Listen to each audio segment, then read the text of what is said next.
അവനെ ഈ അള്ളിയെടു. എന്നെ അപ്പുറത്തെ മുക്കി ഇറക്കിയാ മതിയേ. വാസിയെന്നോ ചെറുക്കൻ നമ്മളെ മനസ്സിലായില്ല. നിങ്ങൾ അലൂമിനിയം ഫാബ്രിക്കേഷൻ ജോലിക്കാണോ പോണ? അതെന്തരാ? എന്റെ മാമ ഇപ്പൊ ഈ വണ്ടിയിലാണ് പണിസാനൊക്കെ കൊണ്ടുപോണത്.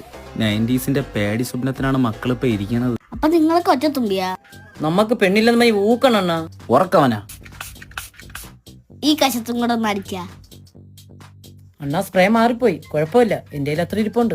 ആ ചെറുക്കനെ വായി തിരികെ കയറ്റാൻ പറഞ്ഞ ബണ്ണെങ്കിലും മേടിച്ചാടെ. ബണ്ണിന് പകരം 2 സീറ്റ് ബെറോട്ട് അടിച്ചിട്ടുണ്ട്. അച്ഛന്റെ പേര് ചോദിക്ക്. അച്ഛന്റെ പേര് തൂറിക്കിഷായി. എന്റെ അച്ഛന്റെ പേരൊന്നുമല്ല. തൂറിക്കിഷ എന്റെ അച്ഛന്റെ പേര്. നീ വണ്ടിന്ന് ഒന്ന് ഇറങ്ങി. എന്തരണ? EMI അടയ്ക്കാനും അണ്ണാച്ചിക്ക് കൊടുക്കാൻ പൈസ ഇല്ലാത്തത് കൊണ്ട് മാത്രമാണ് നിന്നെ ഞാൻ കിഡ്നാപ്പിന് വിളിച്ചത്. അച്ഛൻ അച്ചാറാട്ടിയാണ് പറയല്ലേ അണ്ണ? അതെ, എന്റെ അച്ഛന്റെ വണ്ടിയിൽ ഇവിടെ ഒരു ബൾബ് ഇരിപ്പുണ്ട്. നിന്റെ അച്ഛന് സ്റ്റേജ് ഡെക്കറേഷൻ ഉണ്ടോ? സ്റ്റേജ് ഡെക്കറേഷനോ അല്ല, ഇവിടെ സ്റ്റേഷനിൽ